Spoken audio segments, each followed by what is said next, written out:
Alexandro Roda Corrêa, tenho 45 anos de idade e 45 anos aqui na casa de Nagô. Eu tive uma relação desde o ventre, né? Porque a minha bisavó foi vodúncia aqui da casa, e quando aconteceu da minha mãe engravidar de mim, o senhor da minha avó, que era chamado de Pedro Estrela, que na verdade é um Xangô, ele disse que então, a partir daquele momento, ele iria me assumir como filho dele. E daí ficou esse laço, né, mais firme entre nós. E tanto é que eu nasci no dia 29 de janeiro de 1976. No dia 4 de dezembro do mesmo ano, foi o meu ritual de batizado aqui, dia de Santa Bárbara, no caso, durante um toque de tambor de mina, porque a casa tinha essa tradição, né, de algumas crianças serem batizadas ao som dos tambores. E tive como padrinhos aqui Lego Chapanã, na saudosa tia Lúcia, e como madrinha senhora Imanjá, na saudosa mãe Dudu. Aí fortaleceu mais ainda esse estreitamento, né, aqui nessa casa. E aqui eu fui crescendo, sempre acompanhando a minha avó, no caso bisavó, porque ela vinha e eu vinha junto com ela. A minha mãe faleceu, eu tinha 7 anos de idade e fiquei morando com ela. E aí não tinha para onde correr, né? Sempre acompanhando ela aqui na casa de Nagô. Cresci, me tornei adolescente, me tornei adulto. E quando foi, para surpresa minha, coincidentemente no ano 2000, dia de Santa Bárbara, eu fui escolhido pelo meu padrinho de Guma, no caso Lego de Chapanã e tia Lúcia, para ficar ao lado dela na coordenação dos tambores, no ritual do tambor de mina aqui da casa. Que para mim foi uma surpresa, até porque então todos sabem que a casa de Nagô é uma casa de ordem matriarcal. Eu fui o primeiro homem que sentei ali na cabeceira para conduzir os cânticos, no caso, para entoar as doutrinas do tambor. Mas isso não quer dizer que eu seja pai de santo, que eu seja mais do que alguém, né? Foi uma questão que ela mesma encontrou para não deixar a tradição cair. E graças a Deus, a senhor Xangô, que é o dono aqui dessa casa, meu pai Chapanã, meu pai Pedro Estrela, eu tive assim essa dádiva, né, esse privilégio de aprender. Não que eu saiba tudo, porque ninguém sabe tudo. A gente morre e nunca sabe de tudo. Então, de 2000, dia de Santa Bárbara do ano 2000, até 2010, no dia 2 de fevereiro, foi quando teve o último toque de tambor de mina aqui, né, sobre a minha responsabilidade. A partir daí não foi mais possível fazer, porque algumas vodunças já haviam falecido, e as poucas que ficaram já com idade avançada, e aí teve que se parar. E é isso. Atualmente eu estou como zelador, né? Sou responsável pela parte interna ritualística da casa, que é a Vera e a Vilma, que também são zeladoras aqui da casa, né? Porque eu nem sempre posso estar aqui. E então nós três é quem estamos aqui de uma certa forma zelando, cuidando desse patrimônio. Em relação à fundação da Casa de Nagô, né? São várias as vertentes de informações. Uma das informações mais certas que nós temos é que a casa tenha sido fundada no dia 1º de janeiro de 1792. Por um grupo de africanos, né, que vieram contrabandeados da região de Abeokuta. Sendo que foram várias pessoas, né, que se agregaram aqui nesse espaço, mas 2 delas é que se destacaram. No caso, a Batinã, né, que aqui foi batizada com o nome de Josefa e ficou conhecida popularmente como Zefa de Nagô. Ela era de Toibadé. E uma prima dela, que era de Oiafurê, no caso, que ficou como a segunda pessoa dela. Mas, até onde se sabe, foi uma junção de povos, Cabinda, Cacheu, Tapa, Felupe, que se uniram, juntaram suas forças, né, e fundaram o Ilê Nagon Abioton, que ficou conhecida popularmente como Casa de Nagô. Sendo que, a partir daí, não foi logo declarado como um terreiro, né? Até porque a opressão era muito grande, e como eram negras e negros contrabandeados, ficaram um bom tempo no anonimato. Com a ascensão da Casa das Minas, depois que foi transformado, vamos dizer, que veio da Rua de Santana, onde foi o primeiro clã do Querebetã de Zomadono, que foi transferido para cá, para a Rua São Pantaleão, aí sim se juntaram o povo Nagô com o povo Jeje e fundaram ambas as casas. Tanto é que as casas têm essa coisa essa relação como co-irmãs, né? Por conta dessa junção que se deu desse povo Jeje com o povo Nagô, a partir daí, dar seguimento aos cultos. Provavelmente, mais ou menos, em torno de 1820, 1830, por aí assim. É que se deu, então, vamos dizer que o renascimento da Casa de Nagô. Segundo a minha bisavó, que chegou aqui na casa, ela tinha 7 anos de idade, né? Isso em 1909, quando ela chegou aqui. Ela dizia o seguinte, que daqui da frente da casa se olhava o mar, aí embaixo, até porque era bem próximo, né? Onde hoje tem aqui o aterro do Bacanga. Isso até eu cheguei a ver que na época que ainda não era o aterro do Bacanga propriamente dito, né? Foi aterrado já mais ou menos no final da década de 90, por aí assim.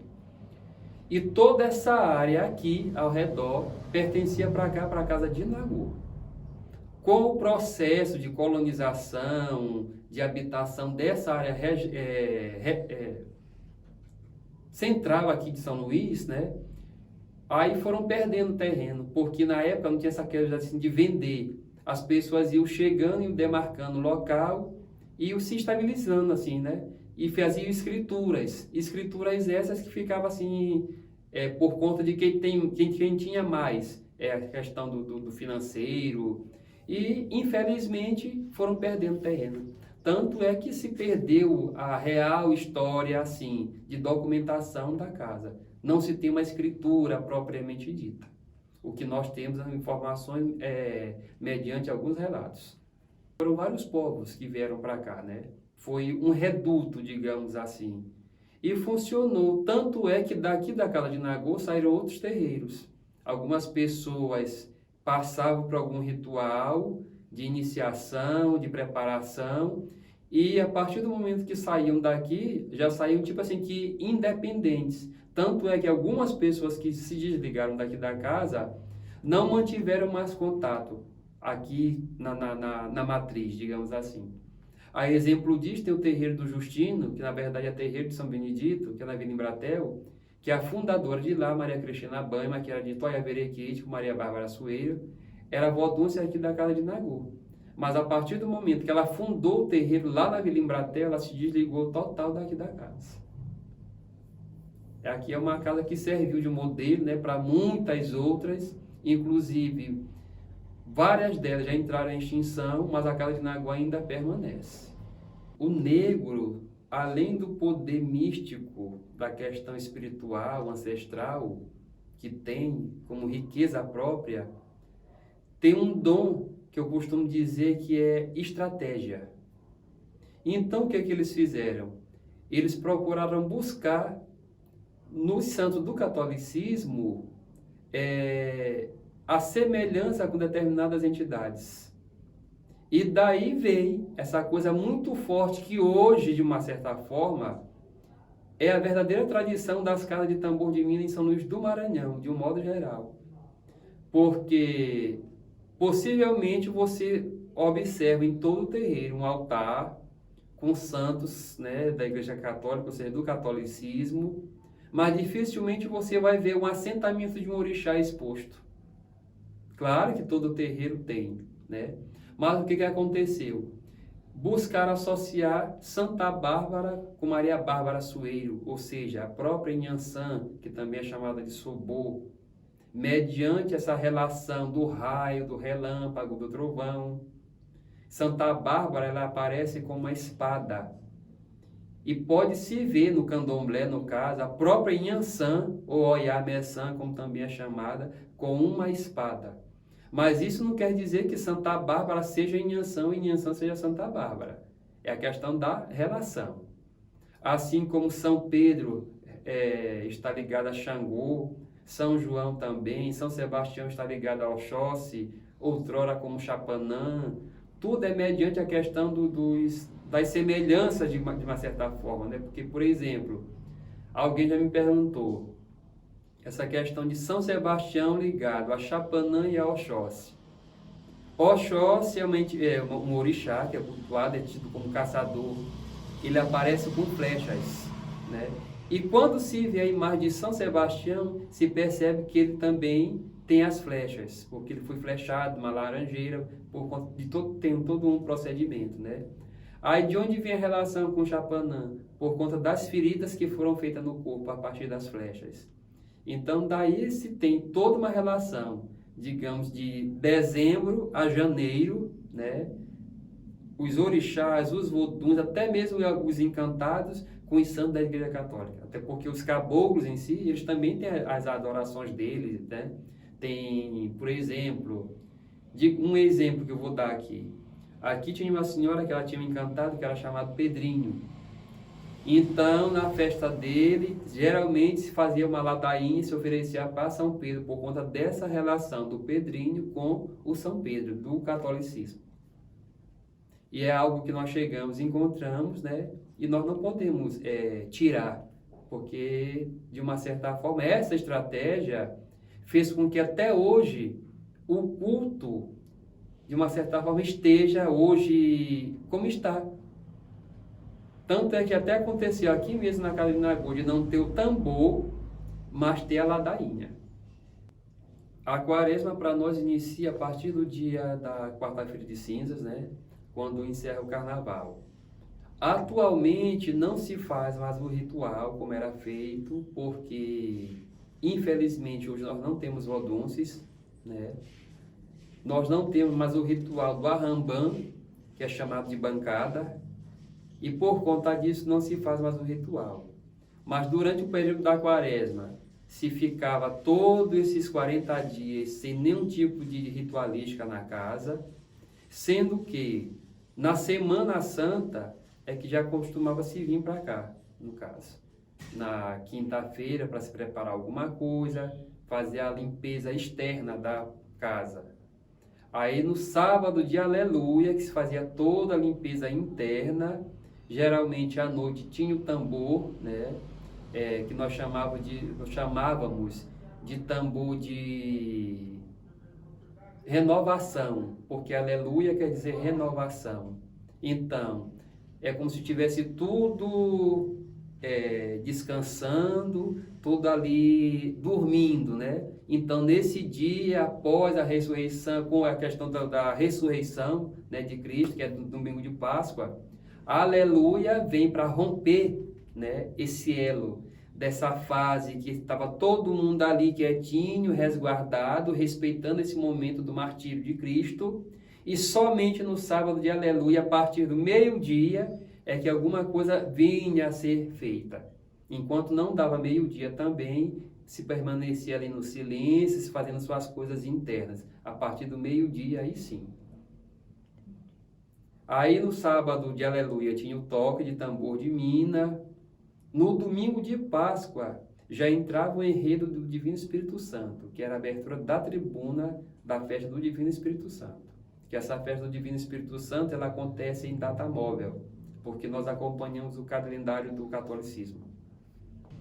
A bancada também ela é chamada de quitanda, né? É uma ritualística tradicional do Jeje que foi incorporado dentro do Nagô. Há quem diga bancada de Toboces, mas aqui na casa de Nagô nunca teve essa coisa propriamente dita de Toboce. Tanto é que aqui nesse ritual de bancadas, os próprios senhores participavam desse ritual.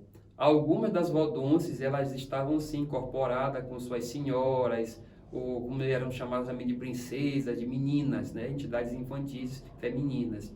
mas outras não tinham essas entidades femininas. Então, os próprios senhores é que faziam parte desse ritual, onde se passava toda uma semana que era anterior à quarta-feira de cinza, no caso, a semana do carnaval, se fazendo o ritual da torração, que se preparava a pipoca, azogri e outras iguarias para serem servidas todas na quarta-feira de cinza.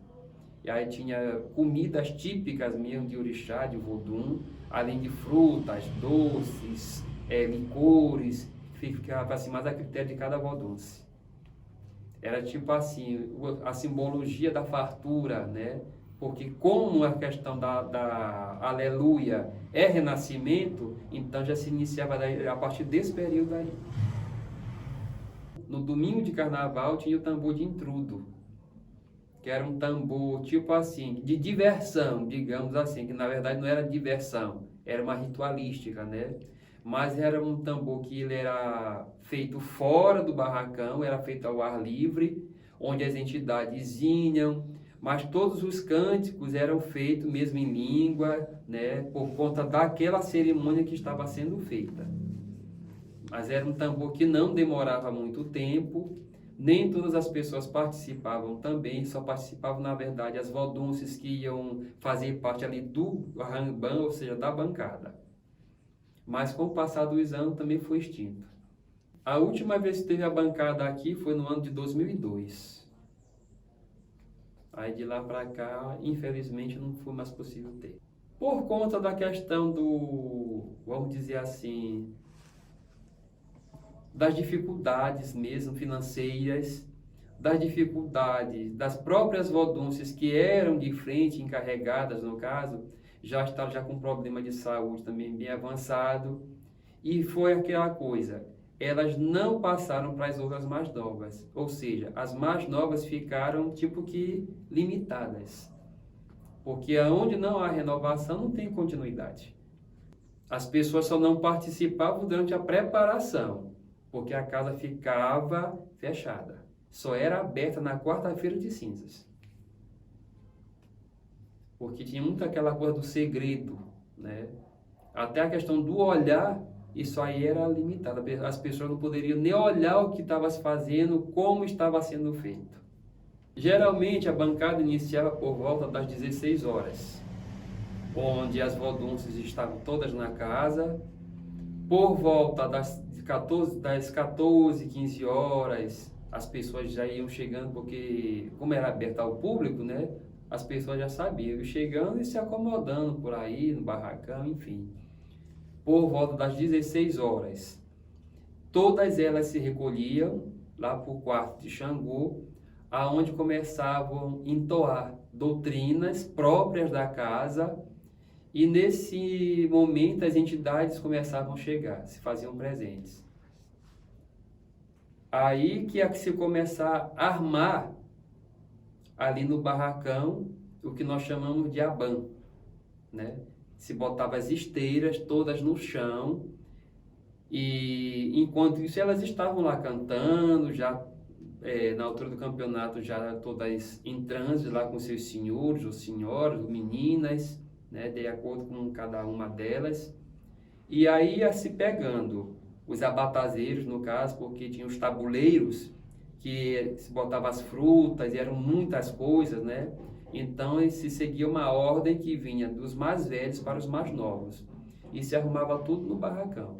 Aí depois que já estava tudo arrumado no barracão, aí que elas vinham lá de dentro já, sentavam nos aputis, que os aputis são os banquinhos de madeira que são pequeninos assim, né? Cada qual tinha o seu lugar. Aí era como se fosse uma mesa, né? Ficava de acordo com a questão da hierarquia de cada qual. Duas aqui numa cabeceira, duas na cabeceira de baixo e as outras nas laterais. E aí depois que estava todo mundo sentado, aí começava a distribuição para todas as pessoas de um modo geral. Só no momento lá de dentro, quando cantava para poder os orixás, voduns, entidades de um modo geral, se fazerem presente.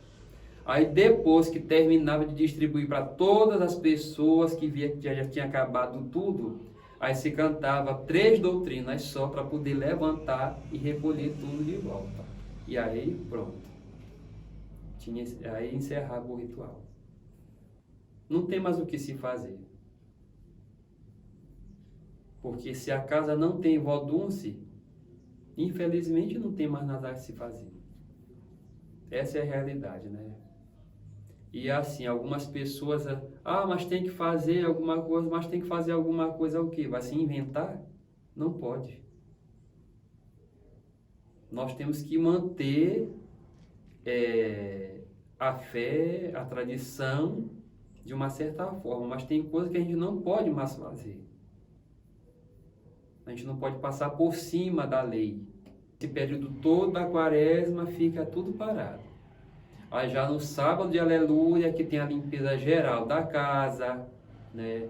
Por volta de meio-dia, costuma se defumar a casa, se abre aqui no caso as janelas, se abre todas as portas, né? Porque é uma renovação. Então a casa precisa estar com esse ambiente purificado, a energia tem que correr na casa. Porque ainda que não se tenha mais vodunce na casa para fazer determinadas coisas, mas nós, enquanto zeladores, nós ainda temos não é a autonomia, mas a liberdade de fazer determinadas coisas. Atualmente, a abertura da tribuna não tem sido feita no domingo de Páscoa, devido a algumas dificuldades também, até mesmo de pessoas, de não se ter. Então, o que nós fizemos aqui? De 2017 para cá, depois que nós formamos uma outra comissão da Festa do Divino Espírito Santo, nós decidimos resumir mais essa programação. Porque o que acontecia? Quando abria a tribuna no domingo de Páscoa, era de tradição da casa ficar tocando todos os domingos até no período da festa grande. E hoje em dia nós não temos nem caixeira para isso. Se tornou tudo muito mais dependioso, muito mais complicado. Então, o que se faz? Um domingo que antecede a quinta-feira da Ascensão, né? Aí é que nós fazemos o ritual de abertura da tribuna e vamos logo buscar o mastro. Para não ficar esse tempo todo, né, a tribuna aberta, porém as caixas paradas. Então a gente aproveita para fazer logo um ciclo mais curto, mas que se dê para fazer toda a ritualística. Essa questão da pandemia, para nós, de uma certa forma assim, só tira essa questão de nós fazermos algumas ritualísticas abertas ao público. Mas ainda assim, mesmo com a pandemia, a gente está fazendo o que é necessário, só a parte interna. Porque é como eu costumo dizer, não interessa para o povo, não interessa para a rua, interessa lá para dentro, aqui para os voduns, para os orixás, para os encantados. Eles estão no tempo, né? Eles estão vendo a situação como está. Então nós devemos satisfações a eles no caso. Mas infelizmente, esse ano agora de 2021 será mais um ano sem festa de São João, sem festa de São Pedro, sem festa de Espírito Santo, porque não se tem como fazer. Nós temos que respeitar, né? Até porque a situação está bem séria. E até o ano retrasado, foi muito bom, a casa aberta, bem visitada, e o povo entrando, saindo, e muita comida, graças a Deus. Mas seja feita a vontade de Deus, né? Aê, Aracumbu, aleluia, aê, Aracumbu, aleluia, aê, Aracumbu, aleluia, aê, Aracumbu, aleluia. Essa doutrina, quando fala aê, Aracumbu, quando se fala de Ará, nós estamos falando de corpo. Está relacionado à água. E Bo fala-se de cobrir. Nós estamos pedindo que o nosso corpo seja coberto, que nosso corpo seja renovado. E essa expressão aleluia quer dizer renovação. Que nós estejamos todos renovados por esse novo ciclo que se inicia. Numae Bajedu, Numae Bajedu, rompeu aleluia, Vodumbaiu. Rompeu aleluia, Vodumbaiu. Numae Bajedo, Numae Bajedo, Agacesse lá eu abujo, Agacesse lá eu abujo. São doutrinas desse ciclo da festa de Aleluia.